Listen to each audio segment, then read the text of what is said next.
Good evening, ladies and gentlemen out there in YouTube land. I am Deleted Scenes, and I would like to welcome you to the other side of midnight. Already in the chat, Faithful Blue Wrench, the bird woman of YouTube, Connie Cleary.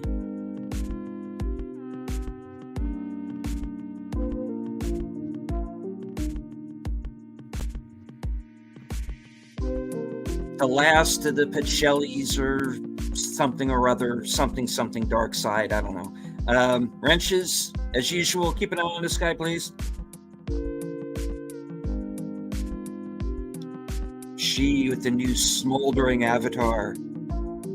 Editors Network.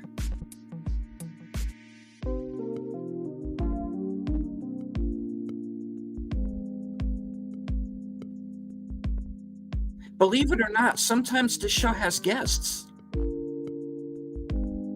Yes, people actually agreed to come on this show. I am as shocked as you are. I can't believe I have a channel. In fact, I should probably just bow my head because I'm filled with shame. So I am going to be bringing them on, but first I must introduce a man who comes to us from the future, who probably knows how the show is going to go already, because it's already happened. Saji.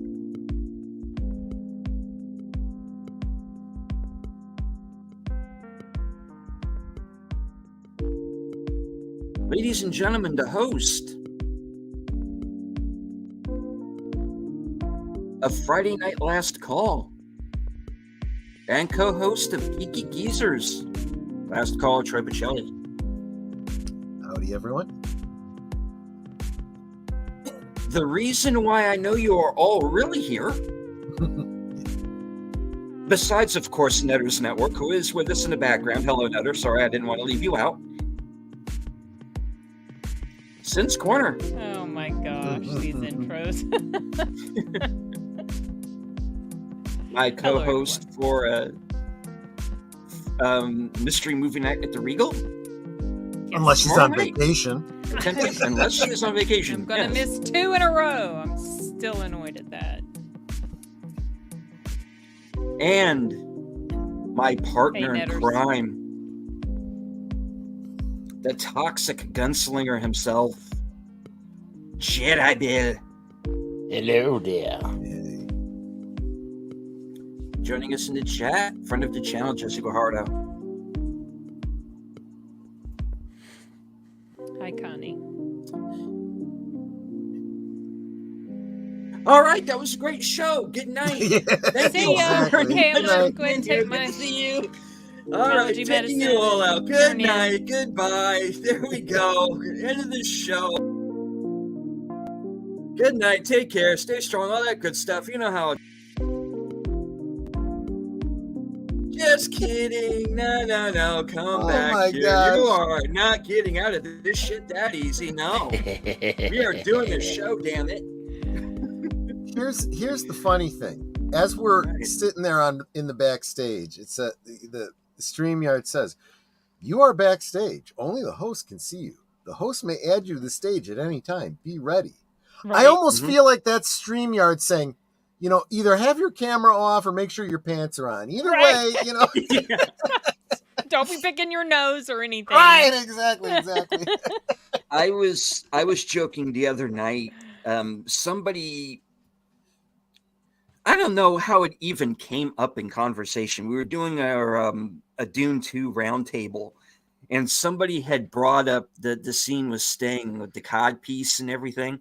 Oh, Yeah. that was me. That was me. Oh, My you did? brother. My Okay. brother had texted me in the middle of the show, so I just had to share it with everybody. Oh, It was one about Sting wanting Austin Butler to wear his codpiece. nice. And then I said, well, I was going to wear my cod piece, and then I decided no.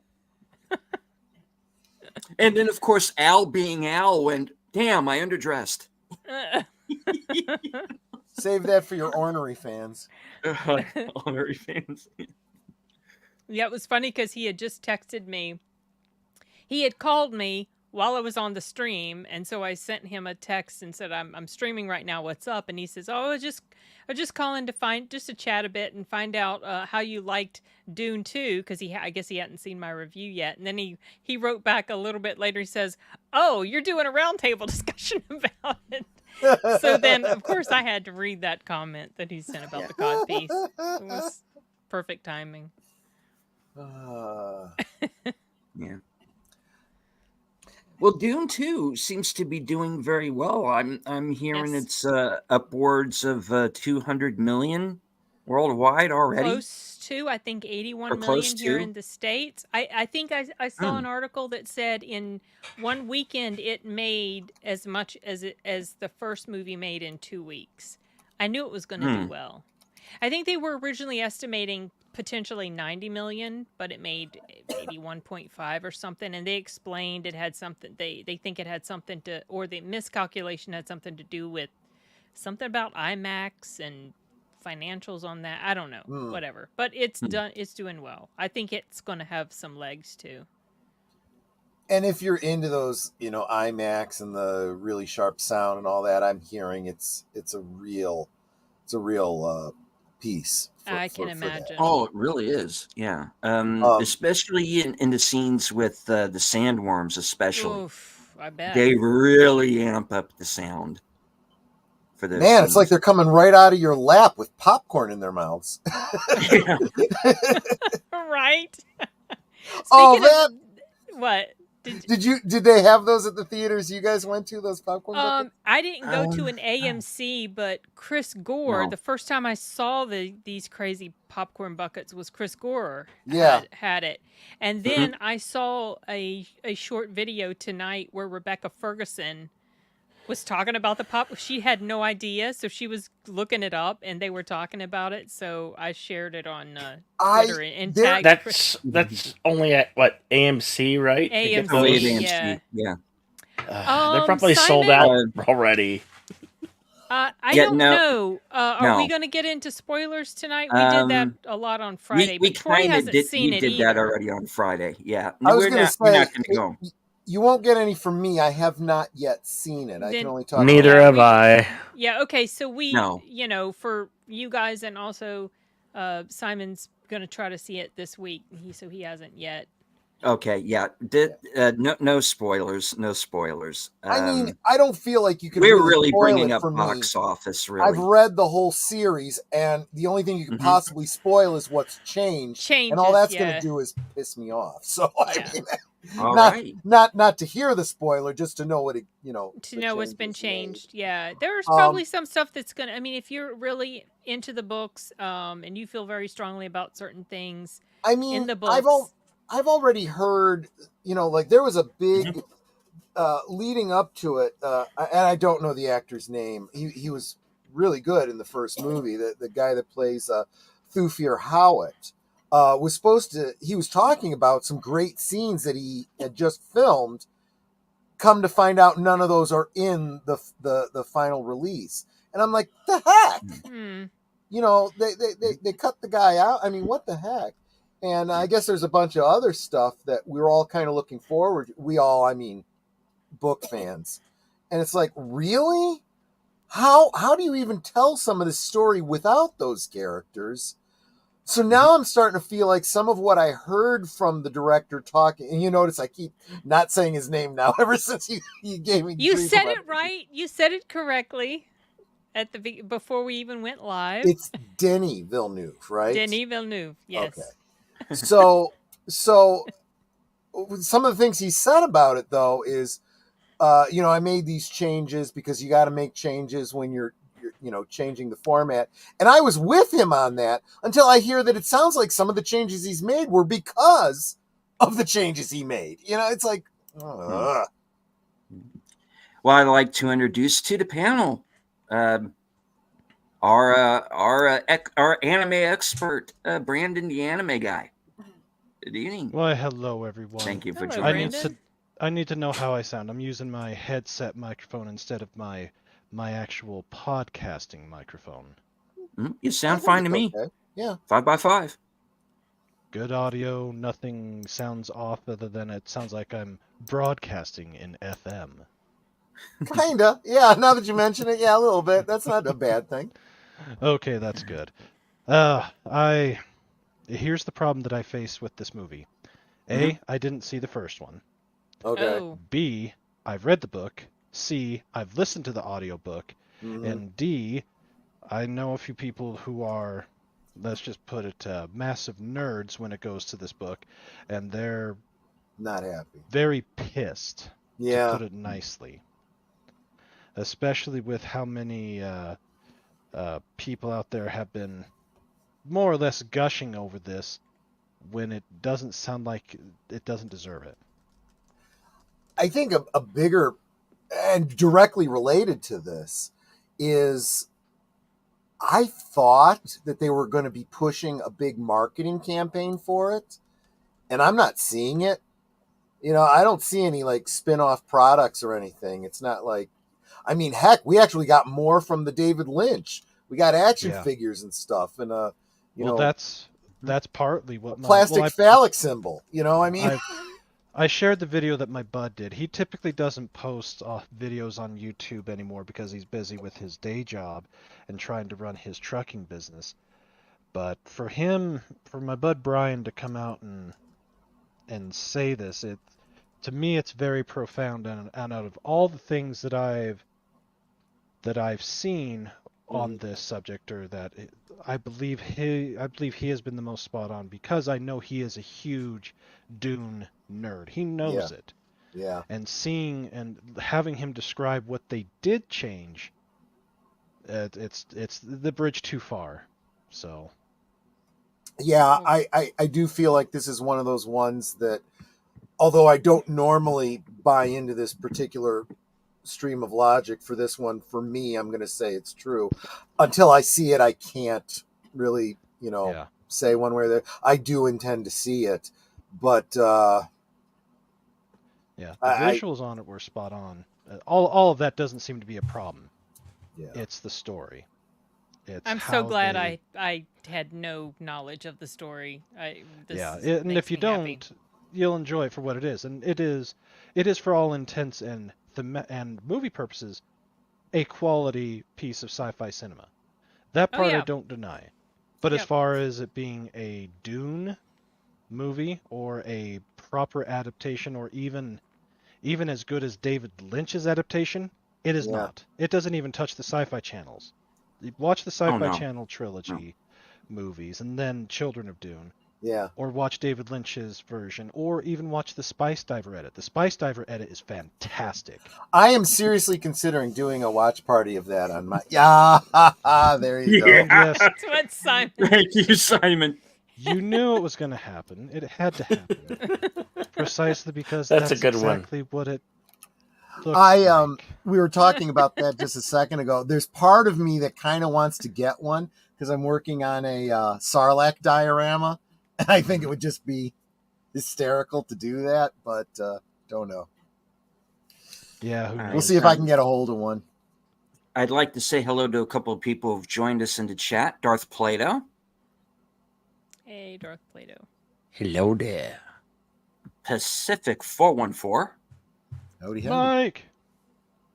And my stalkerazzi is here, Lady V Elements. Can't do a show without her. Lady V. She had some interesting comments on our Sound Booth Theater live stream a few days ago. And of course, Sin. I think you know this character. Yeah, that's my son. Indeed. Hi, Arturo. Hello, Arturo. All right. Oh man. Let's see. I missed a couple of Darth Plato. Oh, sorry. Go ahead. I was just saying he's pointing out that everyone has their avatar except for me. I know, I'm usually the only one with the camera on. Let's see. Darth Plato. You're the best looking one on the panel, that's why. Well, there you go. No, that's not even opinion. That's empirical fact. There's that Remember, too, Netter's sitting directly across from me. She would agree with me. Well, I see Mr. Tom Connors out there. Wow, Hello, Tom. Not true. Good to I mean, see look at you. this hair. Oh, I there he mean, is. just look at this hair. This Look took at the 4 hair. years to grow, people. This is, I mean, come on. This is mullet style back. And come on. Yes, and it is glorious. Let the hair flow freely. Yeah, Tom. Right. If I understood the comments that I saw, Tom was saying, you know what? Can't you just enjoy the movie, you book nerds? Oh yeah, you can always enjoy a movie. It just goes back to the Yeah. whole thing of don't call it a Dune movie because Yeah. it When tries you're to on your be. third It's like it impersonates interpretation. it, but it's not it. Yeah. I This is the think third time they're taking a crack at it. Yeah, the best way to describe the Villeneuve version is it's a good movie, but it's a bad adaptation. Yeah. I think that's probably the most fair assessment of it. So, yeah. My only question is how much of that is his, in quotes, vision, and how much of that is just doing what he's got to do to get the movie made. You know, probably. Yeah, and I'm both. wondering I'm wondering if he has given any. I mean, surely he has given interviews, discussions, or whatever for why certain things were changed. Because there's always a reason, and it's and it's gonna piss off somebody. That's just that's a given. I read all the Harry Potter books, and there was only one that kind of got under my skin about the stuff that had been omitted. Yeah. And that was because I had just finished the book the day I went to go see the movie. Oh. So it was super fresh, and I had all these ideas. Yeah. So. Are you one of those that is kind of hoping that they go ahead with that Harry Potter series that they've talked about? I have been hearing about it. I don't know a ton about it, but I'm interested because I really enjoy the books, and I did enjoy the movies. I thought they were really good. Well, and I especially want to, anything that J.K. Rowling is involved in, I kind of want to support her at this point. I almost bought that game. Well, Hogwarts Legacy as a game Hogwarts is Legacy. fine. It's not my bag of, it's not my cup of tea as far as I'm as not far into as gaming games, currently so, goes. yeah. But as far as my understanding, and as I said, this I cursory follow this stuff mainly because this is not what I normally would watch anyways. I have read most of the books, especially the last one. I did listen to the audiobook of that in full. Oh, are you talking So about I Harry Potter know- or Dune? Harry Potter. Okay, which one did you So- listen to? The Jim Dale version? Yes. That's the best one. Yeah. So Okay. I know what they did, what they didn't do, and with the movies in general, considering that she hadn't written all of them at that point, and just how things were at that time, they're as good as they were going to get, and treating them as their own thing is the best way to go. With doing a TV series, even if it's a shorter seasoned series, let's say 8 episodes, or being generous at 12, 13, or really generous at 18, you got a lot more time to play with things. Yes. If it's going to be on HBO or the artist formerly known as HBO, they're gonna have a lot more time to go through the books, especially the early books because of their size, and to hit more of the notes and to hit more of what was in the books. Now, I believe the single biggest crux to this project is going to be, well, 2 things: casting and modernity. How much of the DEI ESG or the ESG die will they have to do in order to keep their financiers? I don't call them BlackRock. They can kiss my ass. They're Blackcock. They suck ass. But how much of it do they have to do to keep them off their back, to keep their scores? Because they have to do that if they've got an institutional investor that is huge into that, they have to hit those things. And because of that, that's where the casting could become a big question mark, especially if they do what some of the plays have done or some of the stuff that has occurred after has done. So we have descriptions of how all these people are supposed to look. And Right. if you go and majorly tweak them, even more so than what they did for the movies in some respects, then you're going to have a lot of the OG fans that that read them when they were kids that are adults now, and or parents of the kids that read them who watched the movies, enjoyed the books with the kids. All those things, you're gonna have everybody all up in arms. So they have to tread lightly. Yeah, that's true. That's true. Yeah, it could be really good. In theory, this should be a no-brainer. It really should. This should not have any issues at all, with the exception of, as I said, current modernity and all the freaks, the blue-haired Landwell Brigade on the Twatterverse that go ree at the slightest sign or mention of the woman who is exactly like them except for one thing. Yeah. Yeah. The fact And that one thing is enough to make them go completely crazy and to lose their mind. She talks about biology. I know. It's insane what they tried to do. She follows the science, you mean? Yeah, it's really it's so retarded. We know it? So the season is this supposed to be that each season follows one book, or are they going to merge books into seasons? If I understood correctly, it sounded like each season would be a book. The problem that I foresee is, the books get larger as it goes along. So something like and they're going to age. If they take their time, they're going to age too much. Yeah, they could have an aging problem. Exactly. Yeah. If they get kids like how what's their three faces? I don't even remember their names. That's how much I don't care for them anymore. Hermione, Ron, and Harry. They were what, 11, 12 when they started? Yeah, and they were really young. When they started the actual movie, that's how old they were. And they were filming them every year, so it was appropriate how they were aging. Yeah. Pretty much. Although by the time they did the last movie, they were older than what their characters were. So because they had, for some of the movies, they after the first 2 or 3, I think, then they spaced it out to about every year and a half or so. So they did get older, more quickly than their characters. You also have the possible tonal change because after the third movie is when the tonal change really happened. The first two, Chris Columbus, they're kids movies, felt very and kidsy. They work as that. Yeah. Are they going to do that type of thing with the first 2 seasons and then have that shift towards teenage-ish level stuff, actual PG-13 level stuff, or are they going to try and shoot more for like a TVMA rating? Who knows? That's the whole thing. There's too many unknowns, and there's too many things that could go right, but because of how things currently work, the odds are it's going to go wrong. And it sucks to have that mentality. To be worried about that, yeah. But we're forced to do it. We have no other choice. 10 years ago, we wouldn't have been. Exactly. 10 years ago, we would have been like, woohoo, all right, yay. Everything's right in the world. But now, no. Yes, Arturo. Yes, Arturo. I did know that.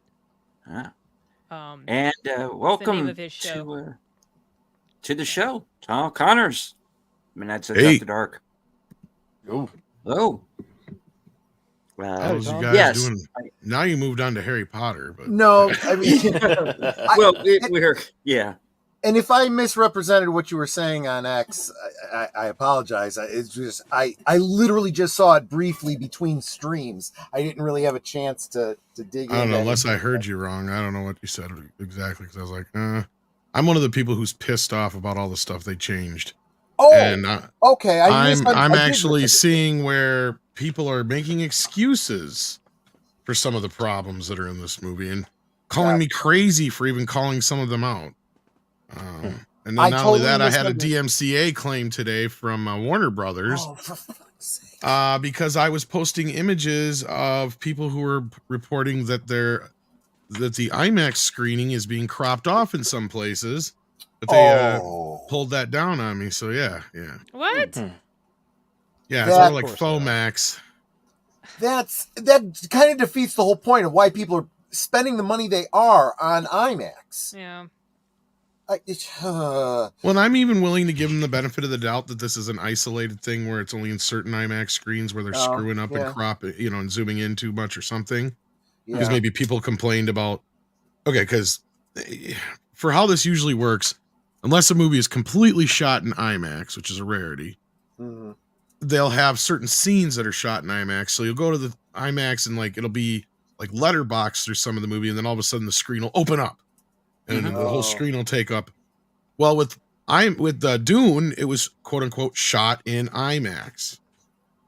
Well, people are reporting that it does shift aspect ratios in some of their screenings, but like I myself went to see it in IMAX and it did not shift once. And people are posting these images of the full widescreen version of the film, which is in like a 2:3 aspect ratio, and then the IMAX version where you're getting about 30% cropped off the sides so they can fill up the IMAX screen. So to me, it's like we're stepping backwards into the days of pan and scan again.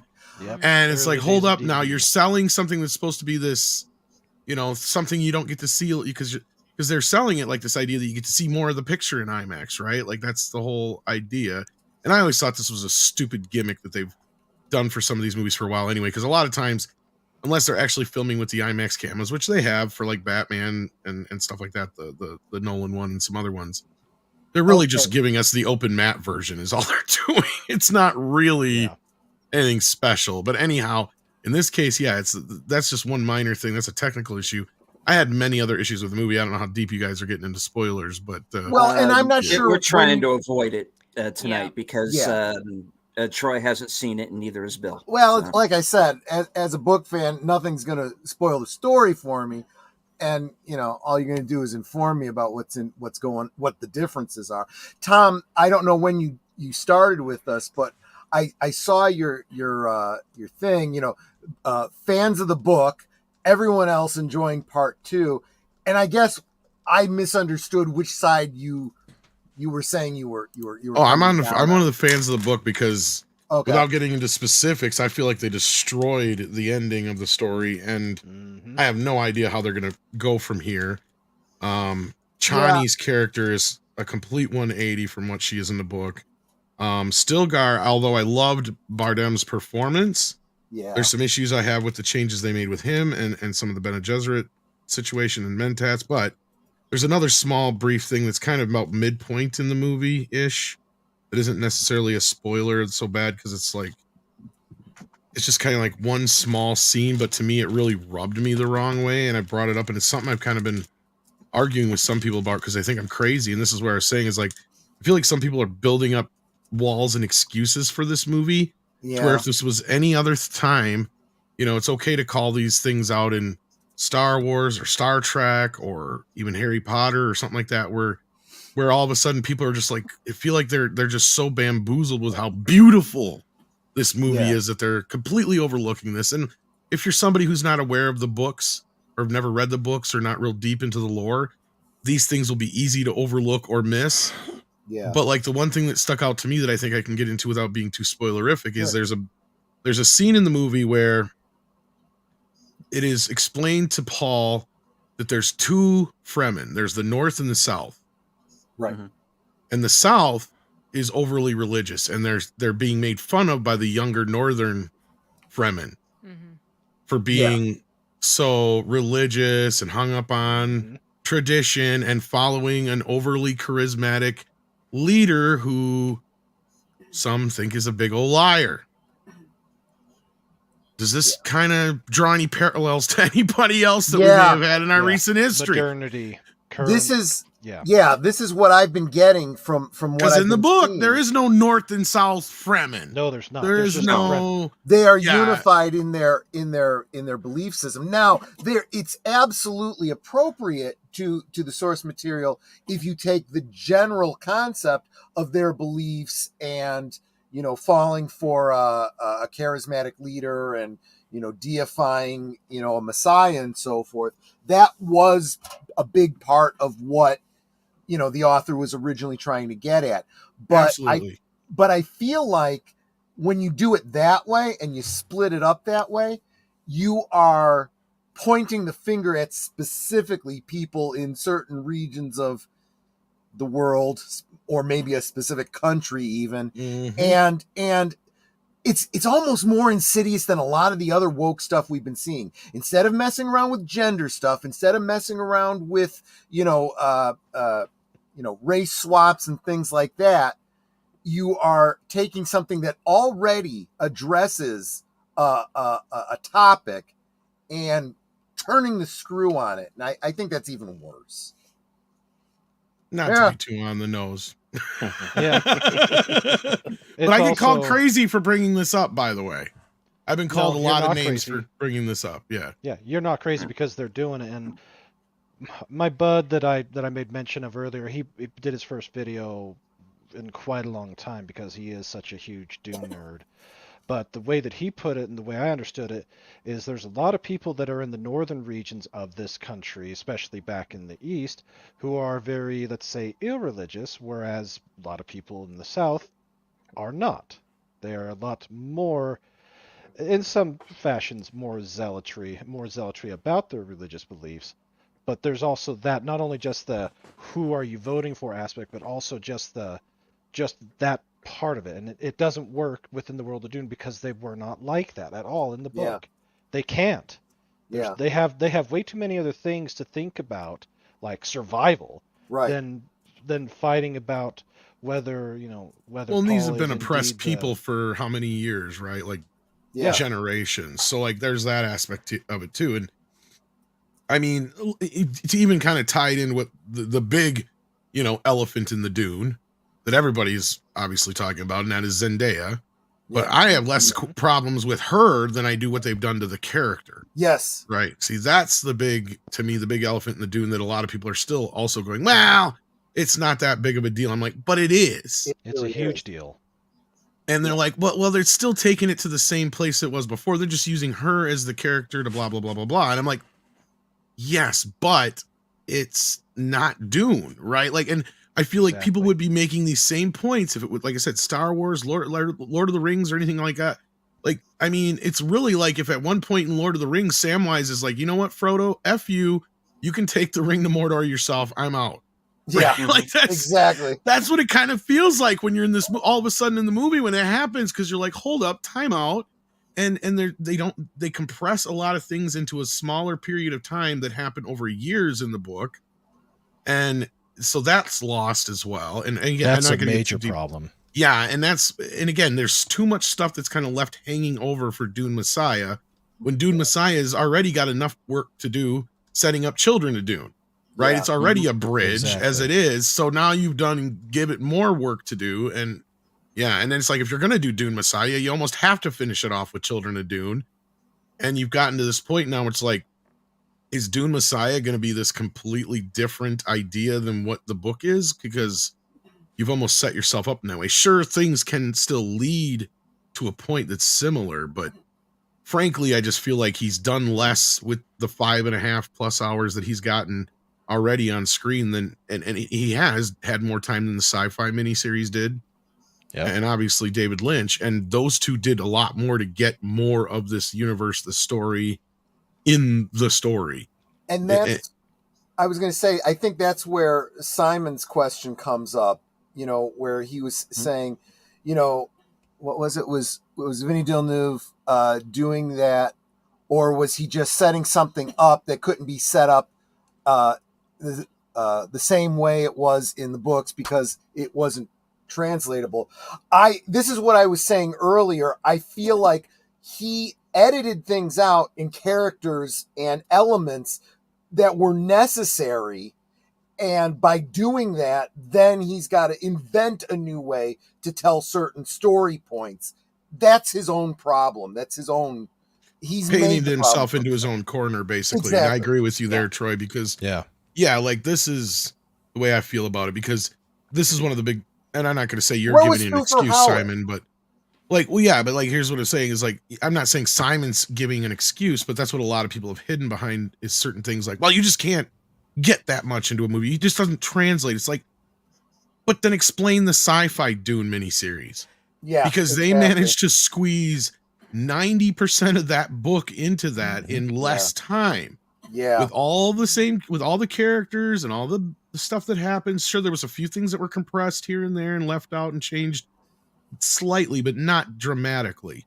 Not right? like They did the this. best they could to fit into like 3 hours, or it was like just over 4 hours, I think it was. Yeah. They had. All right, It's Tom, like let me 90-minute, 3 90-minute bits, but yeah. Yeah. Let me ask you this. Do you think that a lot of this stuff is being done because of pressures being applied to Warner Brothers through the institutional investors that maybe have a tentacle or two with the ESG DIE, or is it That's just very the director possible. being up his own ass? Could be. It could even be Zendaya's people came back and said, you can't be having, and I mean, this isn't really a spoiler to a point because it doesn't even really happen this way in the movie. And if you know the book, you know it does happen in the way it does, is they take her character and they have really diminutivized what she was in the book. And it feels like just so they could have her have agency over this situation. Like somebody said, oh, you can't have her being okay with Paul marrying this other chick. In that culture, you did. It was a matter of honor. And that's just it. You've not only you've lost the complete idea of what is going on here by compressing and pushing and changing the character the way you have, and not setting things up properly. Because for those who may not know the ending of the book, real quick, it's like basically Paul, he and Chani have been together for a couple of years already. And they've gone through a lot of crap, and a lot of crap that's not in these movies when they decide that this is how they're going to go about doing this. Because at first the idea is they just want to get back the city and get control of the spice back to get everything for basically to avenge his father's death and what they did to them. But then a bunch of other things happen, or at least specifically one thing that happens that sets Paul off like hardcore. And so then it becomes more about, I'm just going to destroy it all and take it down because these people are horrible and they don't deserve it. And so he becomes more of this tyrant than anything else. And it does go there to a point, but it's more about all these events that happen and you kind of understand the progression. And then by the time you get to the end of the book, the whole thing about him getting married to this other chick is he basically is telling the emperor, this is my punishment to you. Not only am I taking everything that you have away from you, your throne, your control of the spice, everything.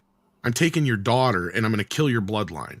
Yep. Because your daughter is going to be in a sexless, loveless marriage. And it's nothing but a political marriage then to put him in a position where he is now the emperor and the other houses then should fall in line. Because the threat is if they don't fall in line, he's going to destroy the spice, taking everything back to zero. And of course, 100%. All the things exactly right. Mother of and Chani is 100% on board with this because she knows it's for the freedom of her people and that this marriage is nothing but a political marriage and it's a big F you to the emperor and all the people who tried to destroy, the House of Atreides and who have been oppressing her people for generations. And she has Lady Jessica to bolster her and encourage her because Jessica was in the same situation with. Well, and Jessica's the reason this whole thing happened. Otherwise, it just would have happened. And the Atreides would have just been wiped from history at that point, basically. True. Because the whole reason it was happening was the Duke was getting too popular. So the Emperor felt threatened by him. The Harkonnens already had a vendetta against him. And the Spacing Guild and the Bene Gesserit generally work in tandem to where they both seen fit that, we got to get rid of this guy because otherwise he could disrupt things. We don't need things disrupted. His freaking concubine went against our plan, which is what the Bene Gesserit are pissed about because she went and had a son. And because she went and had a son, this whole thing is screwed up. And that's what set this whole thing in motion to begin with, right? Like that's, and if it wasn't for her doing that, they would have gotten away with basically just killing the whole bloodline and his family. And they would have been dead. Nobody would have said another word about him. 20 years from now, nobody even remembered who the House of Atreides were. Right. So it's all because of Lady Jessica loving Duke enough that she gave him a son that saved their family bloodline and basically blew up all this crap that, the plans within plans that were going on with the Spacing Guild and the Bene Gesserit and the Harkonnens and the Emperor all got blown up and basically put out in the open because of what Paul was doing. And he wasn't supposed to exist. Justice being served. Exactly. Justice being served because he was supposed to be a girl And if she had just done what she was supposed to do in the first place, because the Bene Gesserit can control the type of the sex of the child that they have. They're that in tune with their body, among many, many other things, that she was supposed to do that because that was part of the plan. They were planting this idea that somebody was supposed to come and be a Kwisatz Haderach and lead the people of the desert out of the desert and to freedom, when basically all they were doing was setting them up to follow what would be the daughter of Duke Atreides and Harkonnen offspring, and they would think that was the Kwisatz Haderach, right? So then they would have control over the spice, the Atreides, and the Fremen all in one fell swoop, and Lady Jessica screwed all that up. That's what this is really all about. Yeah. Right? Like, that's the thing, is that's kind of lost in the mix of a lot of this crap. And unfortunately, I'm not even willing to give at this point now. I was willing to give a lot of credit to Denis Villeneuve as, an auteur, and he knew storytelling and so forth, until I heard that he has added a scene where someone else goes up against the Gam Jabbar, and it's like, no, now you have completely missed the point of that whole test. You've completely made it superfluous, and you don't understand the story now, is how I'm looking at this director. It just makes me glad that I didn't that I'm not gonna go see this. And I know that the spectacle or the visuals are top notch, but knowing how much they've changed of everything, I'll just listen to the audiobook again. I'll take another 24 hours and dive into that because it has the detail, and yeah, it does. I like it well enough to where I'll do that. And I definitely need to read the rest of them and get the rest of it filled in. Of course, just the 6 books, the main 6. So I can answer Jesse's question here. Yeah, so, I think that was just, go ahead. There's two elements to that. So first, this was David Lynch's. Well, first, it's. I actually miss it, to be honest with you, not to disrupt the honestly, yeah. First, it's David Lynch being David Lynch, playing with sound and sound levels. That's a talk for Tuesday night live from Sparkwood in 21, I think. But also, a lot of translating from a book to a film, to live action, is how do you convey the inner monologue? You can read a character's inner monologue in a story. How do you convey that? Sometimes you can do it in dialogue, but sometimes there is no one to hear that inner dialogue. That's what he was going. All things that wouldn't sound natural said out loud. Yeah, basically, it's the equivalent of the thought bubbles in a comic book. Right? Yeah, exactly. That's why you're the pro here. You take a lot of words and make it simple. Honestly, I'm not that great. Sometimes I have my own issues, so don't feel bad. Well, that's why I script doctor around to rewrite most of what I say. Yeah. Yeah, I hear you. Well, script. See, there's the other thing. I kind of wish Script Doctor had been working on this script. He could have told Denny, you know what? Maybe you don't understand the story as well as you think. What is the Gam Jabbar test? It's to test whether or not you have the intelligence and self-restraint of a human being and are not an animal. When an animal passes the test, you have a problem. Yeah. Man, I love that book. It really is such a good book. It is. Well, and I mean, that whole complicated explanation I just went through is like, that's the toughest part of the Dune universe, right? Like it was so dense that, the Lynch movie was cursed from the beginning, and it wasn't even David's fault, because they promised him the movie that he would get to do whatever the hell he wanted, and he did. He shot all the shit that he wanted, but what he didn't have was final cut. And he didn't realize that they were going to cut it down to 2 hours. And his cut was around 4 hours. So like, I would like to see that out. Well, you can kind of. What there is out in existence, and you can actually see it right on YouTube. It's called the Spice Diver cut. And what this is a fan who dug through all the different versions that were out there between the television version and other places where they found deleted and alternate takes and scenes. and they've recut the film as close to the book and David Lynch's original shooting script as possible. And that means it doesn't have the rain ending and all that kind of crap on it. It actually has closer to the book ending. It has all the Fremen scenes that were deleted from the movie and all that kind of stuff. It's framed differently than the original film is. They utilized stuff that was made for the TV version. That was the other thing, is not only did they have, when this movie came out in theaters, they had pamphlets to explain all the different places and houses and how it all worked and the politics of it all. On the TV version, they had to do that visually. So what they did was they came up with this non-animated, stilted, painted frames of pictures explaining the entire history of what got from Earth to now, where they're in these different houses and why they don't have robots, but yet it's still 20,000 years in the future and all this other kind of stuff. It explains, you know, the mentats a little bit, the spacing guilds, how the spice is used and stuff. All of this crammed onto the front of the movie just to help explain to people what it's all about. You know, but they found in the Spice Diver version, it's brilliant because he found a way to disperse that throughout the film.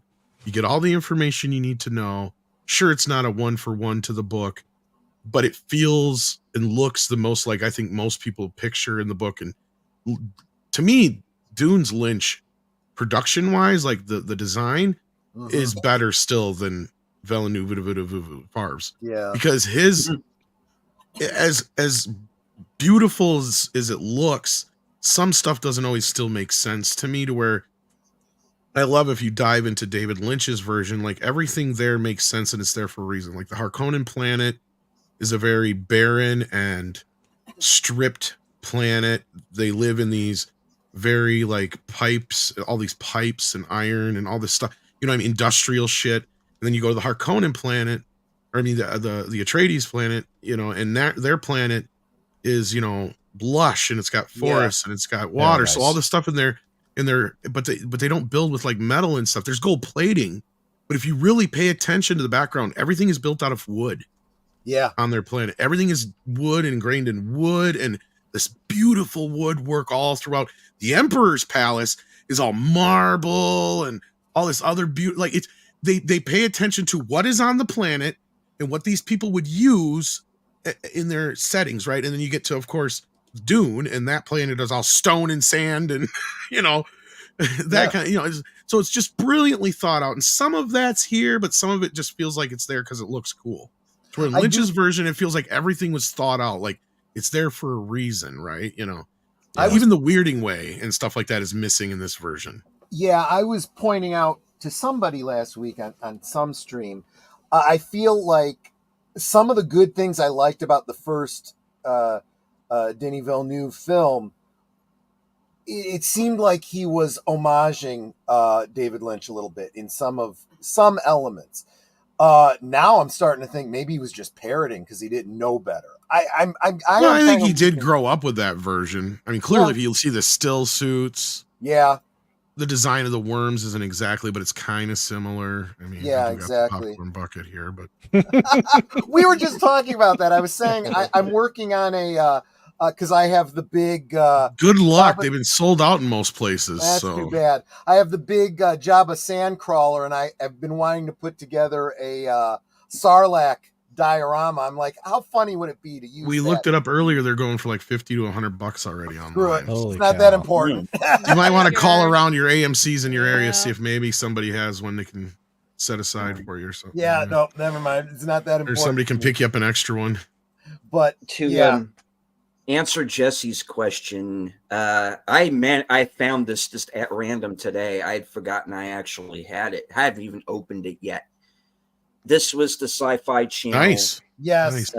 Edition. Very nice. Of Dune. And also... You'll have to let me know if that's edited or not. Yeah. And you got Children of Dune. If it don't have titties, then it's the edited version. I have to rebuy both of those because I loaned them out to somebody and I have no idea who, and I never got them back. But I do have that Spice Diver edit that you were talking about. Would you believe I pressed it on DVD? Still haven't watched it. So I'm thinking about doing a watch party of it. Well, I still have to open up this bad boy. This is the newer version of the Sci-Fi. Wow. Very nice. It's got like a making of book in there, 4 discs. Jeez. It's got not Lego, but it's like a Lego-like worm. They can't actually. It's not like actual Lego, but Wow. you know what I mean. Yeah, it's all kinds of stuff in there. Bunch of production art stuff and all that kind of stuff. But yeah, I have seen that, and I did get. I have a friend of mine at work that had the unedited on DVD, so it might be unedited on the DVD. Actually, I would think. Yeah, Hallmark actually owns that. Believe it or not, it's actually not owned by Sci-Fi, but Interesting. it just happened to be on Sci-Fi. Yeah. Yeah. But yeah, I've seen it. It's pretty good. I did like it, and it is the best adaptation still, as far as 1-to-1 to the book. Yeah. There's a few changes and compressions, but other than that, it's the best represent. And Children of Dune is surprisingly really good and holds up still pretty well, even though it wasn't made that far. Like the DVD version, you're not going to notice, Steven, but like on the Blu-ray version, you could definitely tell, because anything that doesn't have CGI augmentation in it looks great. Looks great in HD because it's just the film scan, pure and simple. Anytime there's any CG augmentation, that back then they didn't process it in HD quality, so then it all of a sudden dumps down to like 480p quality. Ouch. You're not going to notice it on a DVD, but on the Blu-ray it stands out like a sore thumb. But Children of Dune, that was only 2 years later, but the technology had already gotten that far ahead, and they must have thought ahead. So that one's all processed in HD. That one looks brilliant in Blu-ray, and frankly, I think I know it may be sacrilegious, but I still say Children of Dune is kind of the superior story. It's one of those few stories that, to me, the Paul Atreides tale, it gets better through the end. You know, like for instance, Star Wars. People don't like Return of the Jedi as much as the first two. I'm one of those people, you know, and I understand it goes downhill a little bit as you keep going along. Not too many trilogies by the time you get to a third or whatever film is good. Even Two Towers for me is a peak over the Return of the King. Return of the King is a little bloated, you know? Yes. Yes, Return of the King is. Just when you think it's Return of the over, King's there's fine. Another ending. But it's Two all supposed to be Towers is one superior. story at the end of the day. But yeah. But to me, Children of Dune is a great, you know, where it leaps to. And it really does a better job of telling the story of Anakin Skywalker than George Lucas did. And clearly you could tell where he got a lot of the inspiration. Oh yeah. Especially once you take the whole story as a whole, which, because just for those who don't know anything about Children of Dune, they have twins. Yep. And one of them is the chosen one. Yeah. So go figure on that. And of course, Paul is a lot like Anakin. So there's huge similarities there and parallels to be drawn. Yeah, no, you're not wrong with that. I got to get those sci-fi series again. I got to redo those. And that's one thing I will say positive about this movie. Like Timothée Chalamet, he's not somebody I gave two craps about before. But after seeing his performance in this film, I was like, oh my gosh, this is the person, like this is the kind of person George Lucas should have hired to play Anakin, right? Because he starts off as this meek kind of unsure of himself character. Then when you thrust him into what he needs to do in the end of the first film and into the beginning of this one, he starts becoming a little bit more confident, having that hero's journey. Then he gets his confidence. Then he gets his overconfidence. Yeah. You know what I mean? And then that's where you see that twist of this person might be getting a little too powerful or getting ahead of themselves here. And that's what they needed with Anakin. It was like that you missed that subtlety of, you know, it's not so much that they're a bad person to begin with. It's just that they get this power, and do they really know how to use it?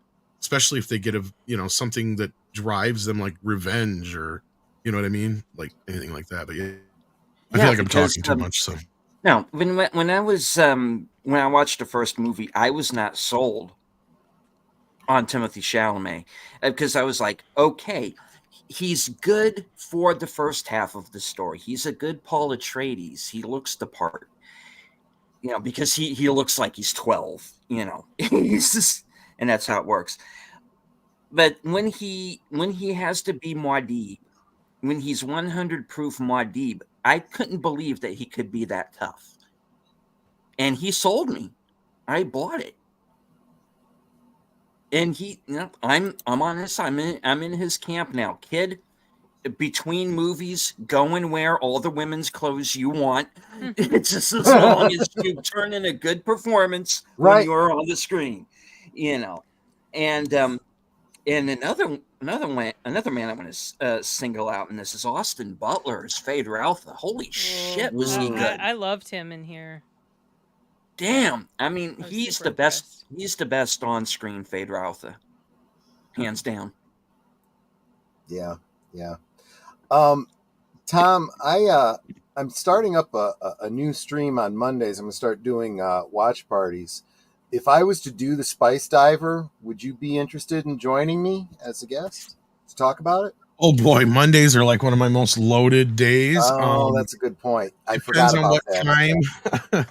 I could definitely maybe make a cameo appearance and give my thoughts on it.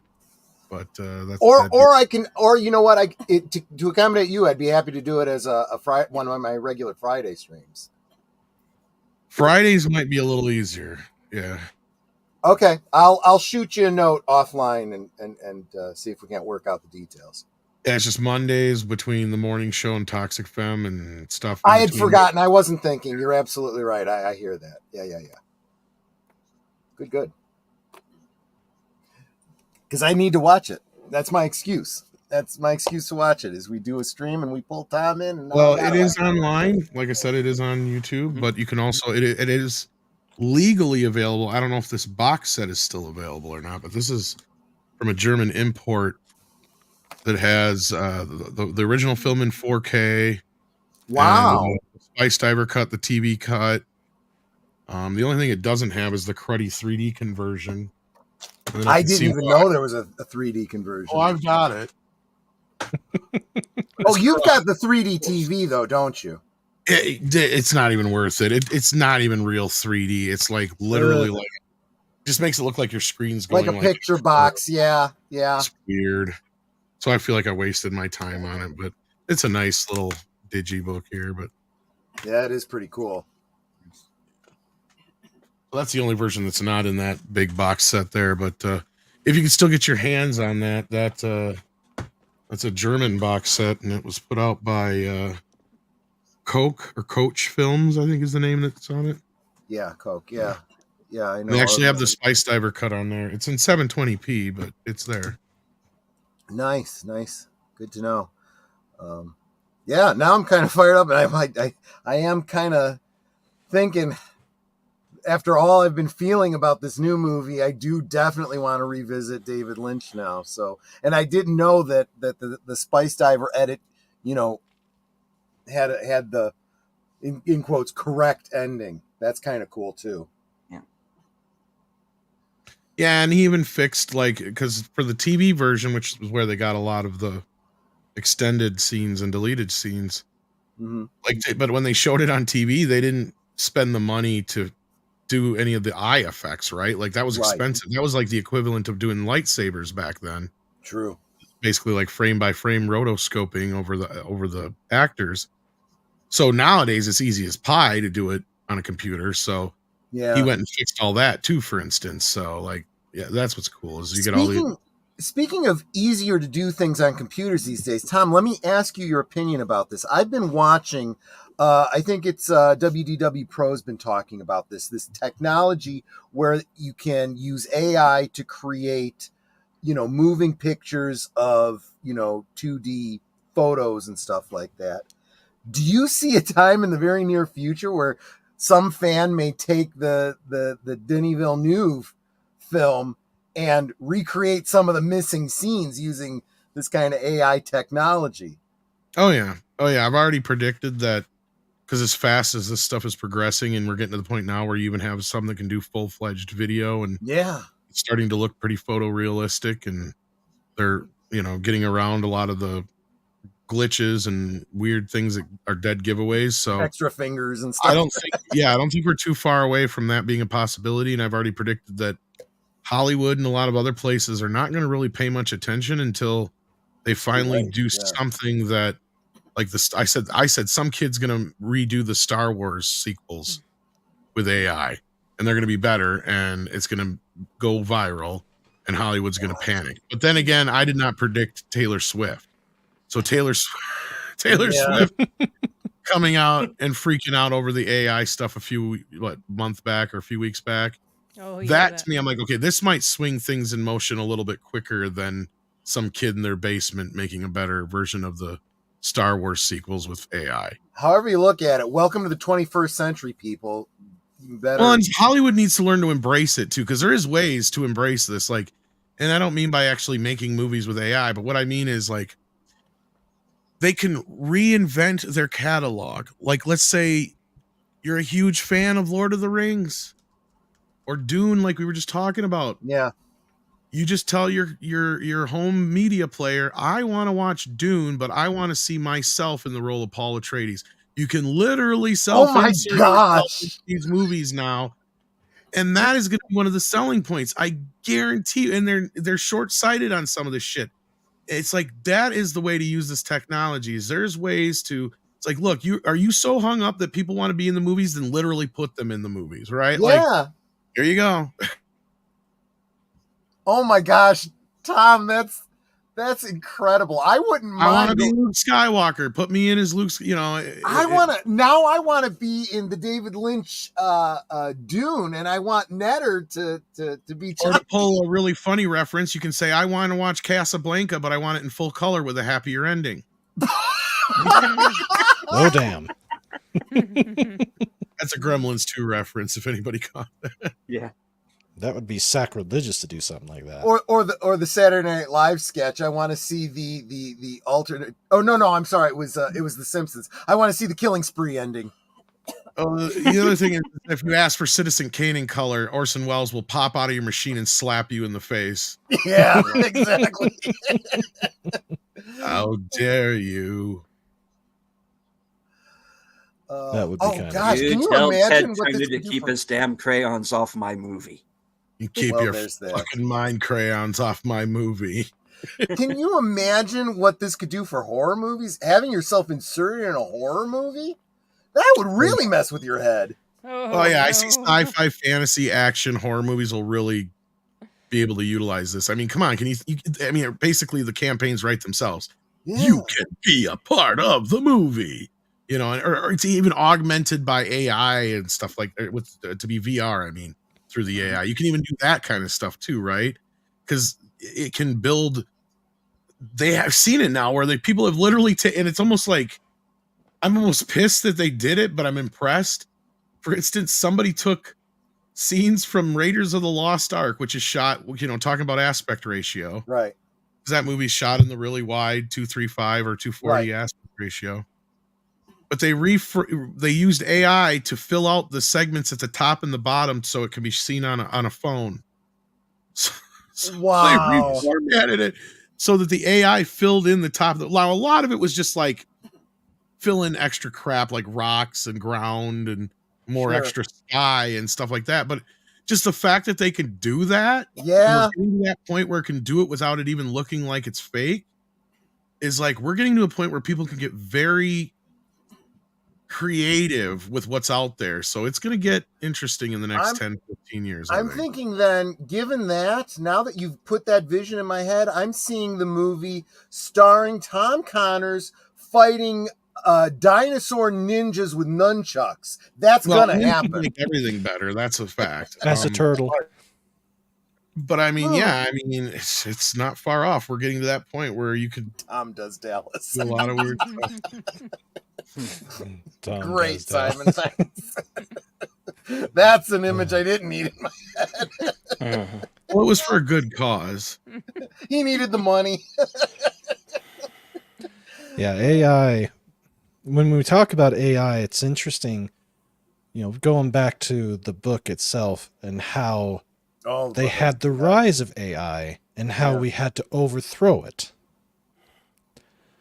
So it's funny. A lot of the pictures I've seen with AI, you know, with the T800 endoskeleton, what we thought AI would be, what it's actually doing, and it's the T800 painting a picture right now. Right. It's how it is now, but I still find it interesting though that even back in, you know, the 60s, the whole thought process of artificial intelligence or computers getting to the point where they can gain that, let's say, that level of consciousness and or try to overthrow their creators, even back then was being talked about. And of course there was, it's been talked about earlier than that, but being able to overcome that, outlaw it, and then having a human basically take the place of the AI and have computing abilities comparable to a computer at the time.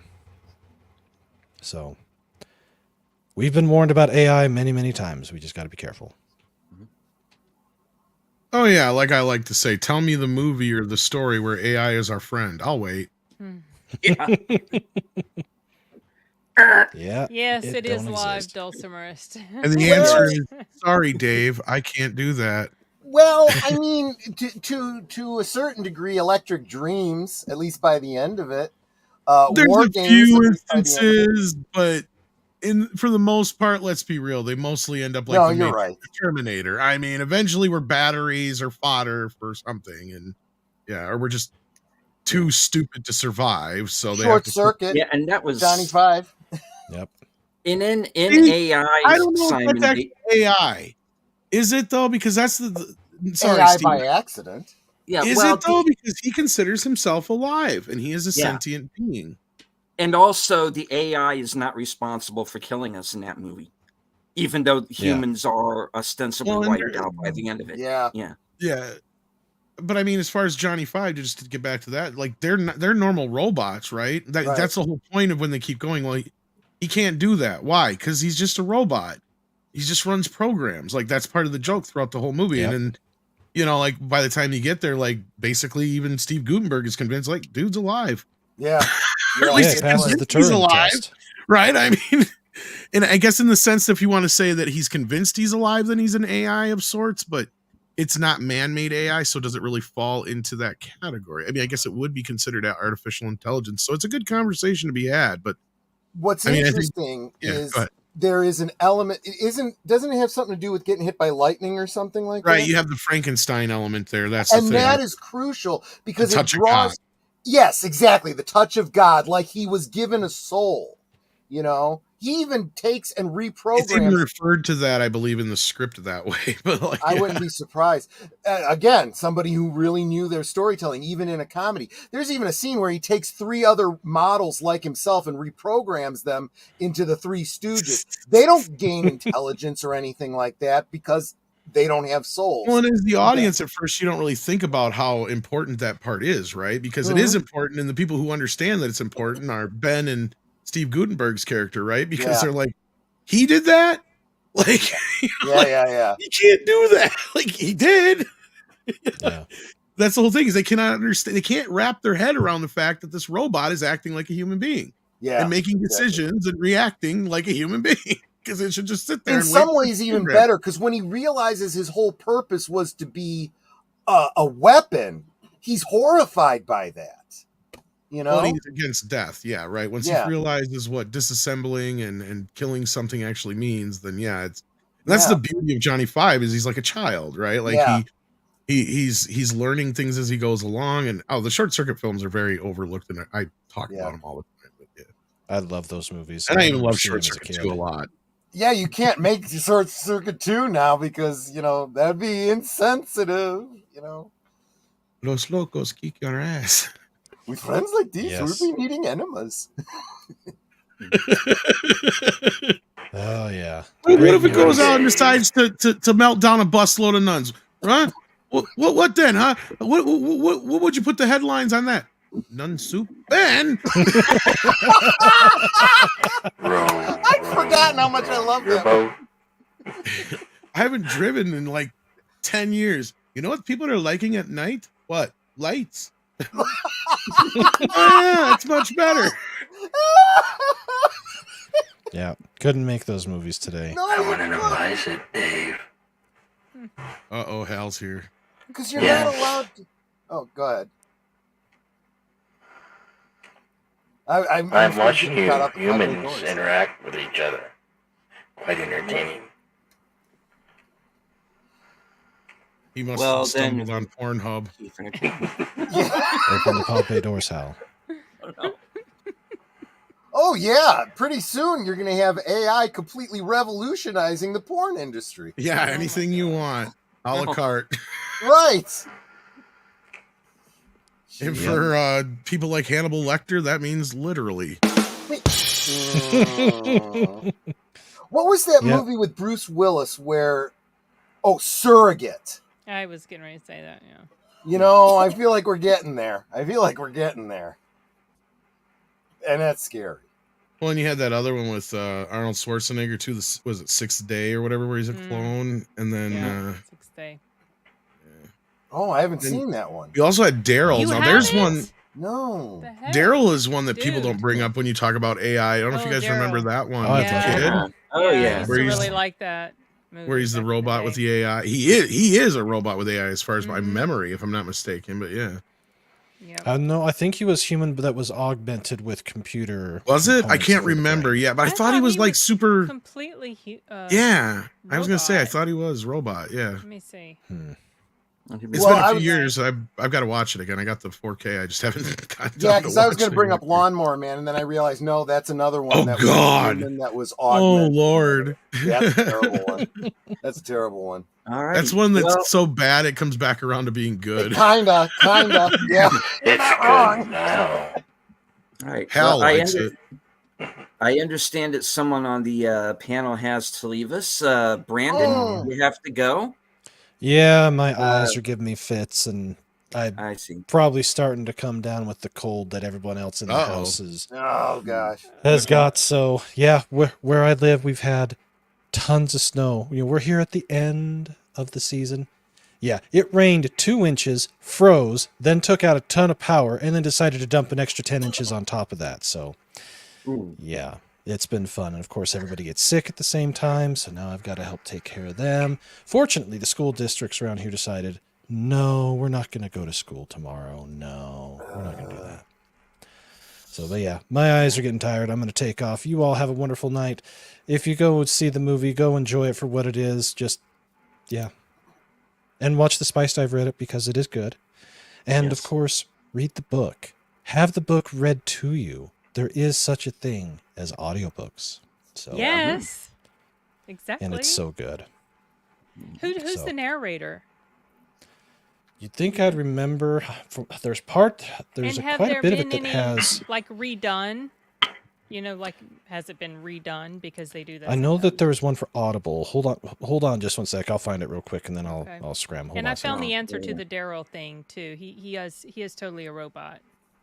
That's what I thought. Completely. Yeah. Thank you. Yeah. Yeah. He's not like a little boy that's been transformed. He's just No, I think he's cybernetic, but it's just skin over top of robot, right? Basically. Yeah, he's like, what was it? I looked up how they described him. He's a Terminator. Yeah. It is in the same era, he's, but it he's was. a highly advanced microcomputer with extraordinary abilities. That's what they. That's I was how going to they say because he describe him. also had physical abilities too. It wasn't just limited to his mind. Yeah, I remember that. I got to used watch to that really again. enjoy that Yeah. movie. Yeah, it's good. I remember he All right, steals here we the go. jet or whatever. The audiobook that's on Audible, which is the one that I have, narrated by Scott Brick, Oh, Scott Brick. Oh my gosh. Orla he's such a Cassidy. Good narrator. Ewan Morton, Simon Okay. Vance, Ileana Kadushin, Byron Jennings, David R. Gordon, Jason Culp, Kent Broadhurst, Oliver Wyman, Patricia Kilgruff, They have a huge and cast. Scott Sowers. I did not know Uh-huh. it was multicast. Interesting. Yeah. Scott Brick is done an amazing narrator. He's really Yeah, good. there's quite a bit of it that is multicast, but there's also pretty huge stretches of it that isn't. So, but yeah, it's Nice. definitely definitely really good, and it's really good to listen to if you have to take a big long trip. So helps keep you focused. Yep. and- Well, and just to get the mind going. you got to be careful because I was listening to an audiobook one day when I was on the way to the airport to pick up my brother. It was The Lincoln Lawyer, and I got to this pivotal moment at the end, and drove right past my exit. I was so wound up. I was like, "Oh A crap!" little too much on autopilot. No, I Little I bit have too that much. problem with going into town. You know, if I need to go a different way than what I normally go to go to work when I have to go into the office, it's it's disconcerting when it happens. But oh well. Yeah. I'm But anyways, paranoid. it's good to see you all. You all have a wonderful Same. night and Yeah, Brandon. take Thank you, care. Brandon. See ya. I'll Here. see you Thursday. Bye. Good night, anime guy. Good night. Yes, we'll see you Thursday. They'll That's be right. watching you. Yes. Yep, we'll have you on, and we'll talk some anime and just have some fun. All right, everybody, take care. Right on. Take care. Night. Yeah, I'll probably head out. Great, here pretty he's soon gone. myself. Let's talk about it now. Yeah. Oh, we don't have to talk about anime now. No, I'm just kidding. We've been talking Yeah, about right. Dune the whole time. Yeah, now I'm waiting for Dune the anime adaptation. Well, supposedly, because somebody had brought it up into chat, and Tom, I was wondering if you'd heard anything about an animated Dune series. I hadn't. That's the first I'm hearing of it. No, I heard some people talking about they would like to see one, and sometimes that gets twisted. They have the Bene Gesserit Sisterhood series they've been working on for a while. Mm-hmm. Yeah.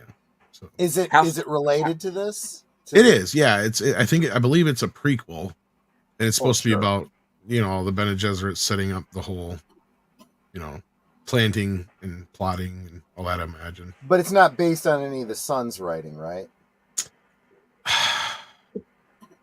I honestly do not know. I would you think read maybe any of they. those? I've only like outside of the Paul Atreides stories, I have Andre's the one who's read some of the other stuff, but even he has only read like the War of the Machines.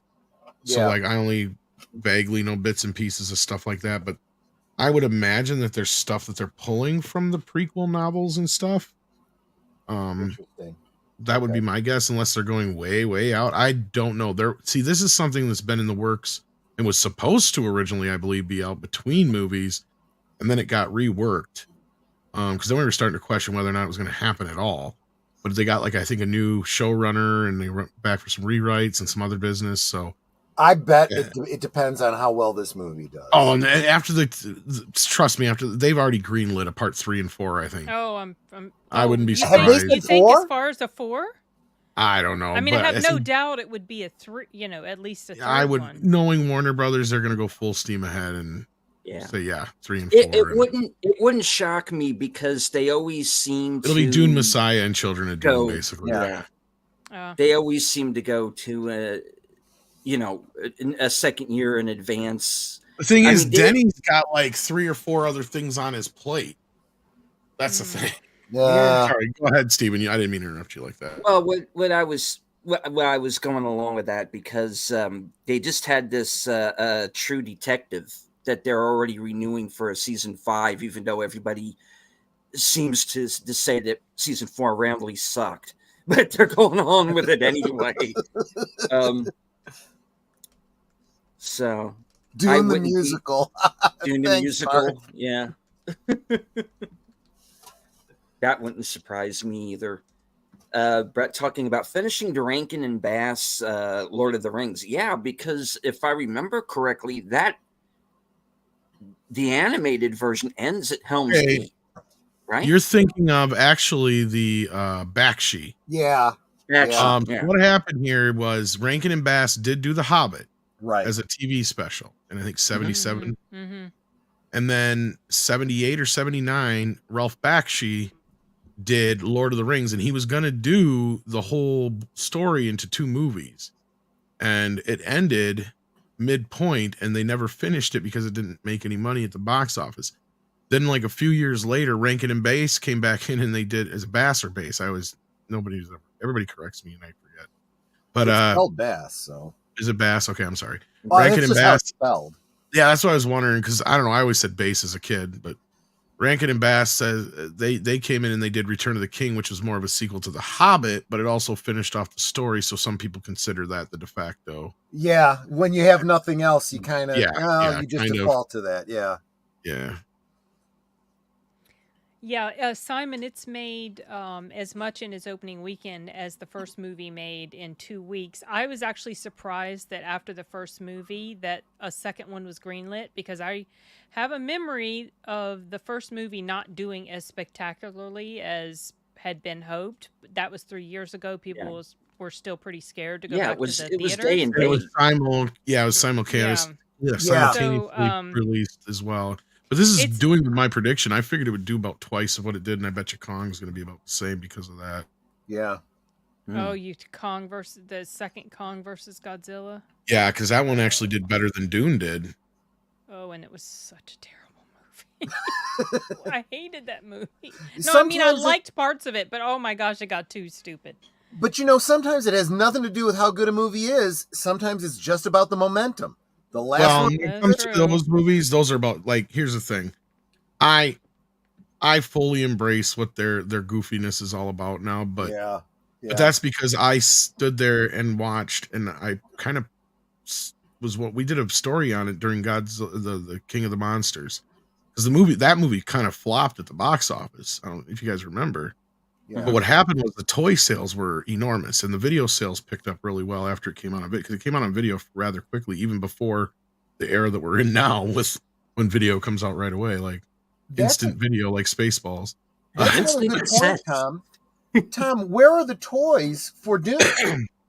They have not tried to direct this at all towards kids, which is probably a good idea, because kids would be more disappointed with this than they were with the Lynch Dune back in the day. You're probably right. There is nothing for kids here to grasp onto. You're right. You're probably right. Yeah. There's no fancy spaceships. There's no, alien creatures. They will not have any idea what the heck. Which is, of course, why the David Lynch has the weirding modules and the sound, shoo.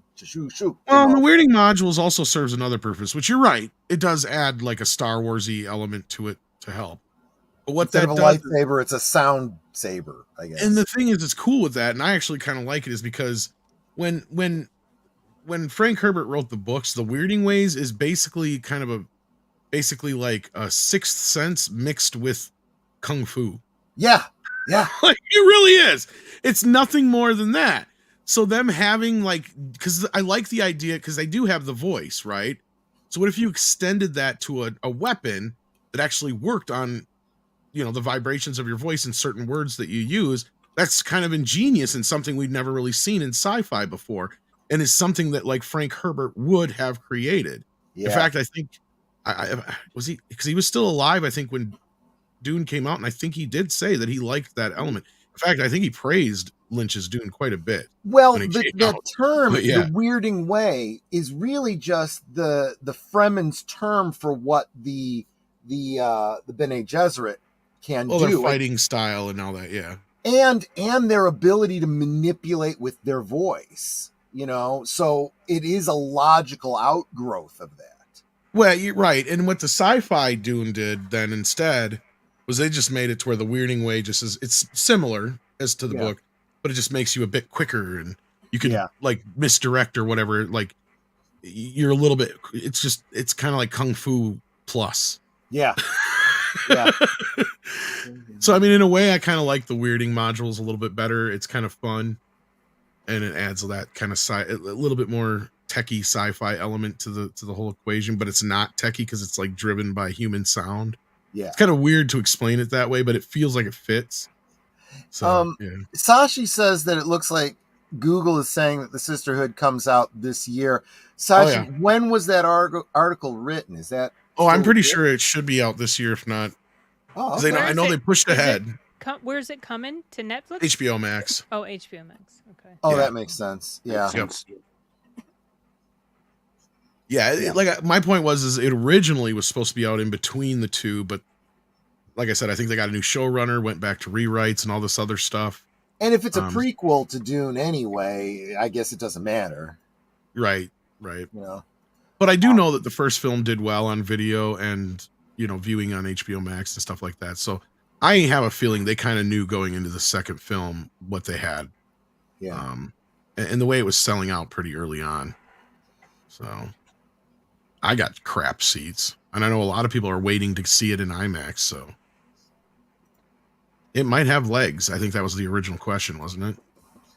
I think, Tom, tell me what you think about this. Do you think we might be seeing a paradigm shift? We have always talked about that first week, how crucial it is. I'm starting to think that audiences are so gun shy now, even about things they want to see. They wait until they hear what other people say before they go, okay, I'll go check it out. I got you thinking. Yeah, I think you're right. No, because we did kind of have a similar question to this on Valiant stream. Oh, so I don't want to give the exact same answer, but it's kind of hard not to, Yeah, whatever you think, I mean, basically, like, yeah, I think we're at a point where people are not just because of the economy, but just because they're so used to, fool me once, shame on me, fool me twice, shame on you kind of thing. They're not going to get fooled again going to the theaters and seeing these movies that have been not fulfilling the promises that we're used to. And Yeah, Dune, for most people, will fulfill that. It's a spectacle. yeah. It's a movie that gives you a reason to get out of the house and go see it in a big theater screen and experience it with people. I mean, I'm not going to take that away from the movie. My personal crap aside, I mean, I do still think the movie deserves Oscar nominations, and if not, maybe even to win for, like, I mean, Harvey or Bardem. As much as they changed the character, I thought he was amazing in it. You guys brought up Butler, and yeah, and I thought he was okay. More people have been praising him than I have, but yeah. To me, I'm like, he got lucky that he had Skarsgård to copy. Is what I said. Yeah, because that's really all he's doing is copying Skarsgård's accent and voice that he's doing. But he also added his own, flair to it. I'm not going to take that away from him, but he'll definitely. In fairness, when you're in a situation like that, you need to hear it in order to do it. It works for the universe. That's what all that matters. So they're both from the same place, same family, all that kind of business. I was in fact, impressed they sound the same. Yeah, it took me a bit to realize that he sounded like Skarsgård. Yeah. And then I was like, oh, okay. Well, at first I'm like, who's talking? He's from the same. Because it sounded so much like him, but I was just impressed at how well Austin Butler can do his voice. Well, I think the only reason I bring that up is because the joke going into this was he couldn't shake his Elvis accent. But obviously he doesn't have he's completely able to modulate his voice depending on the situation and the role. Yeah. But I think he just I was super impressed. He was the standout for me. I mentioned that specifically in my own review. Oh, indeed. I just thought he did a fantastic job. Oh yeah, and he will be probably up for a nod. I wouldn't be surprised. Yeah, I feel like he deserves it. He is a good actor. He just kind of melts into the role. I don't agree with a lot of what they did to the Harkonnen, or Harkonnen, however you want to pronounce it. But yeah, the performances were great. I prefer they be more like the original book where they're redheaded. Yeah. Because it does play a point in the lineage, and there's a reason, and you kind of. I made a point of mentioning this. I think it was during my discussion of the David Lynch version where you see all the Harkonnens with red hair. And sorry for a spoiler for a future movie, guys, but it's a relevant point. Then Lady Jessica having red hair but a different color, but you have to do that so as not to give away too early that she is got. Well, they give it away in the second film. It gets figured out in the second film. Yeah. Although, okay. It's in a different way through a different character, kind of. But I think I know. I know. Well, we have Chekhov's baby in this movie, and that's all I'm going to say. Yeah. See, that's part of why I feel like I need to see this movie, because I want to see how that's dealt with. Well, yes. We're waiting for you to see it so you can tell us what you think about it. Yeah. Yeah.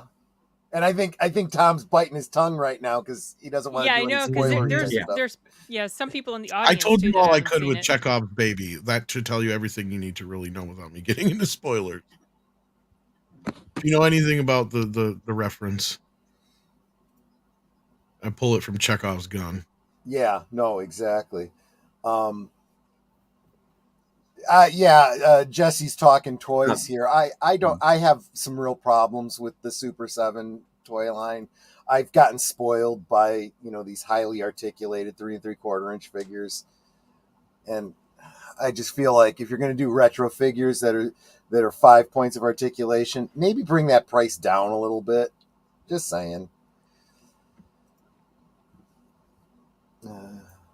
Not sure with the new Dune figures. I don't And if know. you're Is good, McFarlane involved with that at all, or I have not heard. this is of where course, I think this he's is when I talking. wish we Of had course, Tim. He would know. I think, of course, he's talking about the David Lynch versions of these characters, not the new one. And McFarlane, I have a problem with because I'm still struggling over the. Oh, I'm going to go ahead and continue the superpowers collection, but we're going to do all different characters from different universes, and they're going to be in a different scale from the ones that you had. So there's no interplayability between these things. That's brilliant. Sorry, No, that's fine. That's fine. On toys. All right. Well, to get us away from Dune a little bit, there was one more thing that I did want to bring up before we start wrapping up the show, and that is the story that you had on Geeky Geezers, Troy, Yes. concerning the prequel to The Omen. Yes.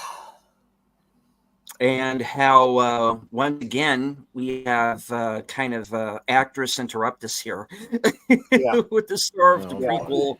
Another young female actress who thinks that the whole acting world for women started with her. With them, yeah. Yeah. Wow. Mm-hmm. Oh gosh, this honestly, I wish I didn't know this because now I'm gonna have a chip on my shoulder if I go watch this. But like I said, I was interested to see it. Like I said, though, just because you got a dumbass speaking out of turn doesn't necessarily say anything about the movie. It might, but it might not. This is one of the most tone deaf things. I don't even have to see the quote. Because women dominating the horror genre. Exactly. I mean, do we have to inform them about the final girl, Scream Queens? Right. They even made a whole movie called The Final Girls. Right. We never had Jamie Lee Curtis, leading a whole, franchise. Mrs. Voorhees. I mean, right. Women have been in every corner of horror. That's like one area where they have been. I mean, yes, you could say that in some earlier slasher films there was an exploitative nature to it, but at the same time. And this article gets into that too. It's the guys got just as much crap as the women did as far as the bad stuff. And in most cases, the women, you would always have a woman be victorious at the end, right? Like that was. So to me, this whole thing is just, I hate this. Is to me, it's just as bad as the black people always die first in horror movies, which is nonsense too. It makes me feel like she honestly has never really watched horror. Well, what's or weird? She would know that's bullshit. Exactly, it's the same thing with the black people in horror movies. Because I'm like, first of all, name 5 movies that have horror movies that have black people in them. You can't. Right. So this whole I mean, you could. I've seen a few horror movies with black people in them. There are, and the thing is like I've seen more movies where the black characters live than where they die, and especially not die first, right? Like I don't to know me, how that became started a with thing, Scream. honestly. It started with Scream 2. Oh, okay. Because you had Jada Pinkett Smith get killed off at the beginning, and then you had the camera guy at the end go, "My black people don't survive much long in this situation. I'm out." So he's like, so to me, that's where I feel like that came from. And then there was some comedian or something like that who had done some bit about it, and I'm like, just because they did a bit about it and you think it's funny doesn't make it necessarily true. It's just like this shit here. And not to mention, it had nothing to do with the color of her skin. It was just the fact that it was Jada Pinkett Smith they wanted to kill her off. Yeah, it was because she was famous. Yeah, it was because she was because of the first movie. I thought it was. It wasn't even it was because it was Drew Barrymore in the first movie, so that was the whole gimmick. Is you tease the audience with it's going to have this movie star in it, and then it doesn't. Then you kill him off. Yeah, exactly. And that's just it. Oh, it's fine when you do it to Drew Barrymore. That was the play on Hitchcock. Yeah. For the psycho bit. Yeah, no, this is, and what's ironic about this article, because she goes on to talk about, women and their boobs out and getting cut in half. I'm like, so you saw a whole bunch of movies from the late 70s, early 80s. I want to know what movie this is. Steven. Yeah. What movie was there? A movie where a boob gets cut in half? I want to see this. Well, no, talking about all the topless scenes in early slasher films. It's like, so in other words, you saw some movies from 40 years ago, then you haven't seen any in between, and now you've got something to say. Okay, fine. I'm kind of saying I kind of miss the boobs, to be honest with you. We all do, women included. Yeah. Also, you have an R rating for a reason. Slightly off the subject, Hollywood, please break yourselves of this habit of putting an actor from Game of Thrones and everything. Oh gosh, yeah, right. Just stop now, please. Where'd this come from? What's this about? Because the actress from this movie is mouthing off here in the article was on Game of Thrones, apparently. Oh, who the heck was she? I don't even recognize her. I think she's in this new one that's on the dragons. Oh, you mean the house? Oh, I haven't even seen that. She apparently she was one of the Baratheons. That's all I know. Oh, okay. So, she's just striking me as one of these, Gen Z actresses who think they're the first one to do everything. And that gets so annoying so fast. I'm reading her quote, and it's actually super annoying. Yeah. This movie I do not believe she has watched horror. No. For her to say something like that tells me she has not. She's not a horror fan. She has not seen enough horror to know what the hell she's even talking about here. She's acting like we're just now realizing women know what's scary. What? I never saw Nancy Thompson's tits. And we were really looking. Yeah. Exactly. In fact, when we think we are, it's a body double. Yeah.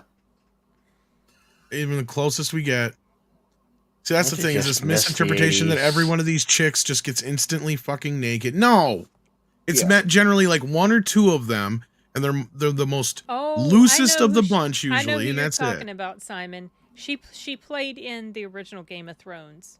Oh, okay. She was Jaime and Cersei's daughter who was assassinated, who was killed. Oh, she died off real early. Okay, yeah. I don't remember when it happened.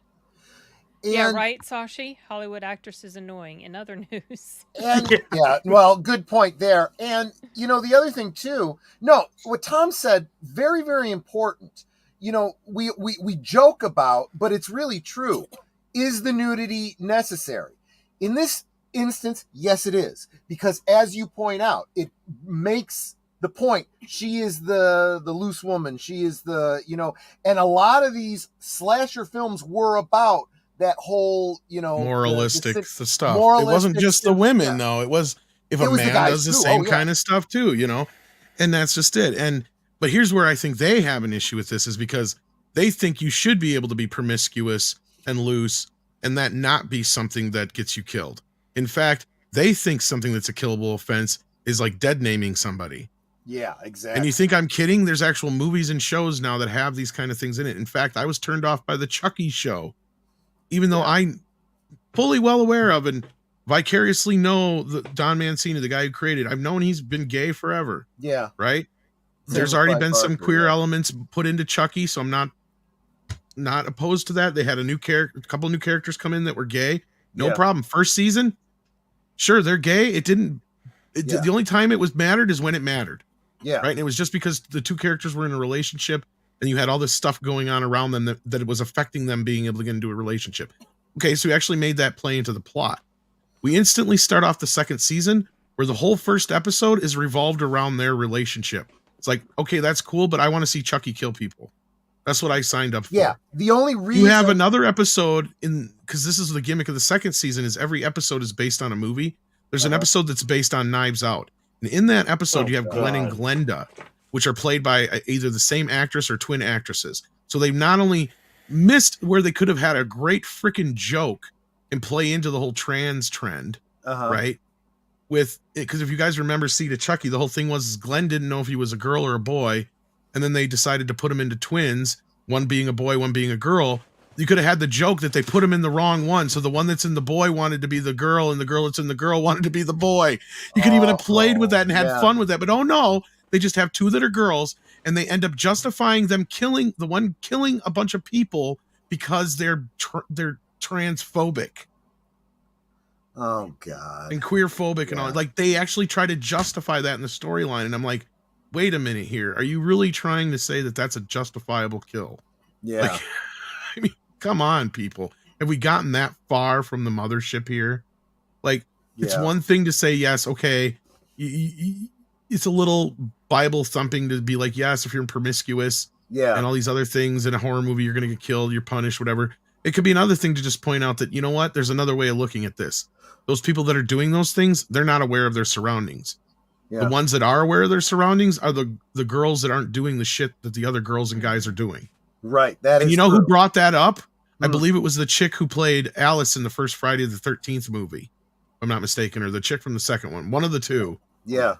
brought that up in an interview once, and I'm like, that is brilliant, because that is exactly it. It doesn't even have to necessarily be about the moralistic aspect.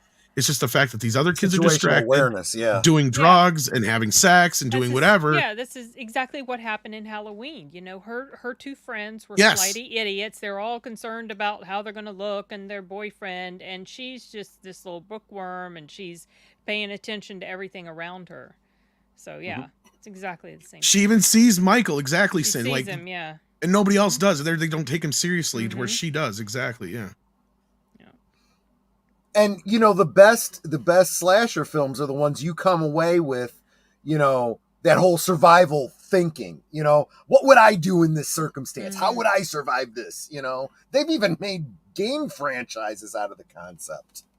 Well, and with Freddy, it's a great with his women. See, he's got a few, and that's the thing. I brought up Nancy with already, but I mean, he's got a few that he's danced with, and that's the beauty with that character is that it doesn't work the same with a guy, and we saw that with Nightmare on Elm Street too, because it just comes off as the gay Nightmare on Elm Street movie, which it is. Right. And I mean, you got to have that kind of dangerous dance with Freddy and a female victim. It doesn't work otherwise. It doesn't feel the same, right? You know what I mean? It just, you have that Beauty and the Beast element there to it, even though Freddy is this vile creature that will kill you. Yeah. You know, it's this thing that women have. It's kind of that bad boy element. It's Freddy's playing into that, into the psyche, right? You know, it's just, it's a very dramatic kind of storytelling that you almost need to have the female element there. That is this, whether she's a strong friend, sister, mother kind of character, whatever she is, because that's a great example of one is Nancy, because she goes from being the teenager in the first movie to the motherly figure in the third, to literally being the mother in New Nightmare. True. Right? Like, so it's like this perfect like through line for her character, and that's why she's my favorite of all the slasher queens, and then second, of course, being Jamie Lee Curtis. But I always give Nancy the the other thing not to ever lose sight of with these kinds of movies, it goes back to Dracula and all the others. Just remember, the bad guy is the bad guy, regardless of why you want to give him, you know, the cover for why it's okay to kill these people and not these people. It's not okay to kill any of the people. Yeah.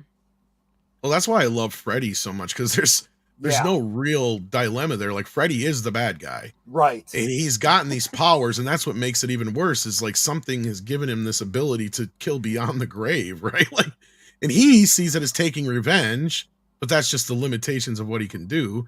Right. But, you know, I picture, just like they did show in the whatever, Freddy's Dead or whatever with the dream demons, I just pictured, you know, he made it to hell.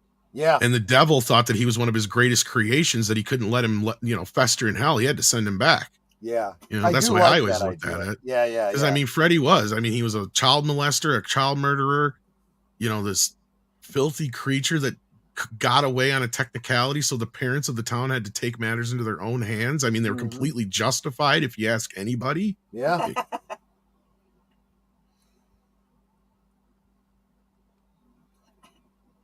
Then they screwed it up in the remake. Oh, you know, all of these remakes have been horrible.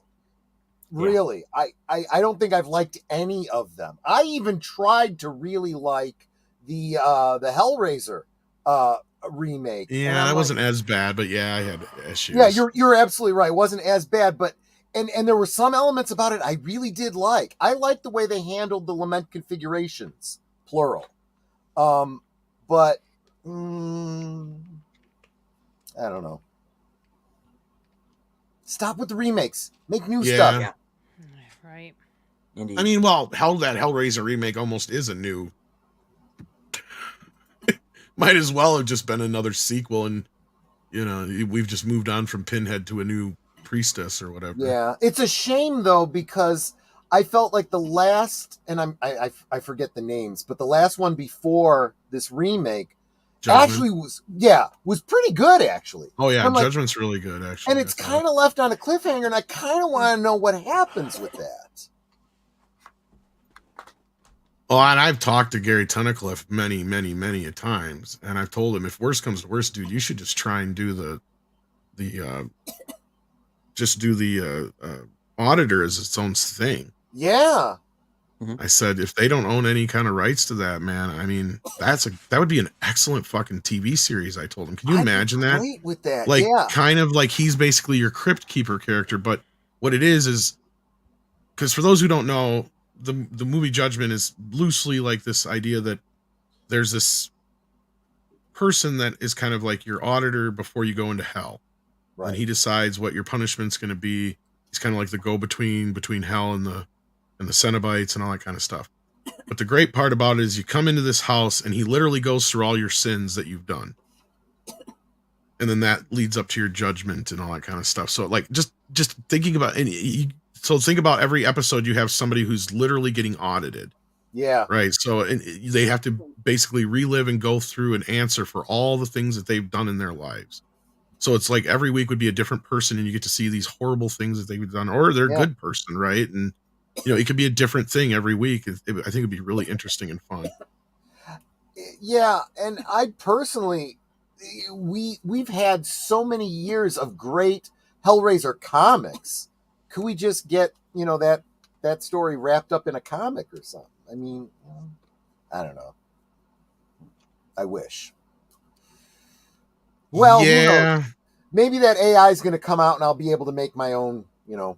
Well, and if I remember right, he's cast out at the end of Judgment, right? So like, exactly. I mean, that's kind of where I said you can kind of just pick up with that new Hellraiser movie. It's kind of like that's the next sequel. He's just not to mention what an ingenious idea. So they've played with the Hell Priest being like dealing with like Christian tropes and stuff like that. You know, Jesus wept and all that kind of stuff. And then when he's cast out, he becomes human, which is exactly what Jesus is, you know, in lore. He's God made flesh, having to live as a human for a period of time. What an interesting concept. Yeah, and I think that's where Gary was kind of going with it too, if I'm not mistaken. But yeah, we got plenty of interviews. That's good writing for you. They get the point across. You know, you don't need a director's cut. You don't need, you know, backstage interviews. Which is funny because he does have an extended cut, but they won't let him release it. Yeah, but he told his story well enough. We got it. You know, right. You don't need to spoon feed. You shouldn't have to. I don't know. I don't know. Get Script Doctor to fix your movies, people. As well. Every time I hear him on a show, it's like, oh, why can't he just do this movie? I don't know, guys. I'm not leaving who he. Oh, you're going speaking of AI robots. We didn't get anything you said, Steven. Yeah. Repeat that. Am I roboting again? How do I sound? Right now. Yeah. You were, but now you're fine. Okay. Damn you, StreamYards. Let me talk during my show. Yeah. All right. Speaking of which, we have reached a point in the show where we start to wrap things up anyway. And Tom, since you have to jet here, why don't you let everybody know what's coming up for you? Of course, I got the morning show here in about a couple 10 hours. Yeah.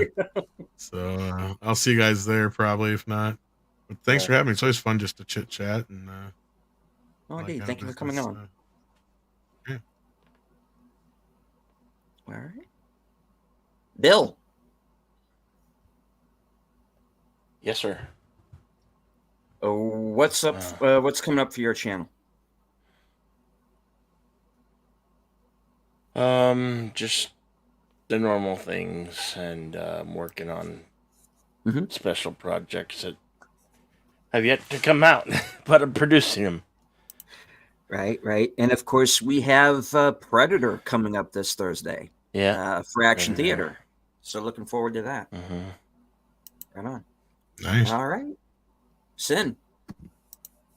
Well, tomorrow I'll be on with you talking about the Regal Mystery Movie Monday. And of course, as I was ranting about right before we went live, Regal is having 4 Mystery Movie Mondays this month. Yes. All in a row, 2 of which I won't be able to see because I'm going to be traveling this week and I'll be gone almost 2 weeks. So that pisses me off. Slacker. Oh my god. And then Tuesday, speaking of remakes, on my channel with the group of people that I will do live streams with often, or try to do it monthly, the theme is going to be, we're going to go around in a circle, each of us telling 3 movies that we feel should be remade. So that's the topic for Tuesday. And then at some point this week, I want to try to get my review for the upcoming Netflix series, The Gentleman, which is a spinoff of Guy Ritchie's Gentleman movie, The Gentleman. I want to get that review up, and then I want to maybe film 1 or 2 reviews of something this week so that I can have some content for when I'm gone. Yeah, that's what's up. All right. Troy and Netter. Yeah, well, we'll of course be with you for, as you can probably tell from my icon, Twin Peaks watch party on Tuesday. The next episode live from Sparkwood 21. We're going into our second half of season 2, which is the weaker part in my opinion, but we'll get you through it. We'll get you through it. And we'll help get you caught up if you've missed any episodes. We'll let you know what's going on. That's Tuesday. Of course, Thursday over on Netter's Network for Thursday Things. This Friday, I will be Last Call, 9 Central, 10 Eastern, where my special guest will be Rancor Steve. We'll be talking men's issues and dealing with the world that hates toxic masculinity. That is Friday. Saturday, of course, Big Al Presents is hosting a watch party of Gordo. Our special guest will be Evelyn Hampton, great friend of the community, who has been after Netter and me to watch Gordo for a long time. So we are going to finally do that. And that's the week from me. All right. That rolls it back around to myself. Of course, as Sin said, she'll be joining me for Mystery Movie Night at the Regal tomorrow night at 10 p.m. Troy, Netter, and Boomer joining me for live from Sparkwood and 21 on Tuesday. Bill's going to be joining me. I'm going to be joining Bill, says Shell, for Action Theater Thursday at 3 p.m. And we are going to be watching Predator. And then, of course, next Sunday, Unscripted returns for season 2. It will be a 2-hour Oscar not so special. I am going to be I'm going to be shitting on the Oscars for the first 2 hours it's on before Geeky Geezers comes on. So that's where I'll be. All right. Folks, any last words? Thanks so much. I got nothing. Right? I am tired. I like turtles. Gosh, There you I'm not tired anymore. I'm awake. What was it? All right. Netter, if you're still with us, why don't you do your usual closer? He's asking if you'd be willing to do your usual closer for us. Right now? Yes, right now. Sure. I guess. She was just getting up, but she will do it. Sorry. No, that's fine. So y'all ready? Yeah, go for it. Okay. Yes. Well, first, of course, want to remind y'all to subscribe to every member of the panel and every member of the chat. And if you think you're sub, please go back and double check, because YouTube likes to take away those subs from us, which is not very nice of them. And that said, we can talk amongst ourselves, and that's all well, good, and fun. But it is so much more fun when you guys are joining us in the chat and you're dropping your comments, questions, trivia, being goofy, whatever it may be. And it doesn't feel like we're separated by miles or continents in some cases. It feels like we're all hanging out in the same room, enjoying each other's company and having a great time. And you guys, you're not just our friends. You're our family. You can be anywhere right now, and you chose to be here with us. That is so encouraging. So thank you all for being here. Have a wonderful week, and we will see you next time. God bless. Thanks. Thank you, Netter. And as I always say, what do I always say? Oh, it's late. Something about winning. This is how we win. Yes, that much. yes, something like that. Something, how we win, something. etc., etc. This is how we win. All right. Stay First strong. off, I want to thank everybody who was in my chat and since chat, and everyone following along on Rumble and Twitter. I hope that you enjoyed the show. If you are new to the channel, and I did see a couple of new faces there in the chat, and you like what you see, please feel free to subscribe. I would like to reach 2,500 subs by the end of the month. Wow. So, and we're pretty close already. So, thank you all of the new subscribers, and all of the old ones who have stuck with me through all this time. You're why I do this show. So, from HQ and all points, north, south, east, and west, good night, take care, stay strong, because this is how we win. Good night.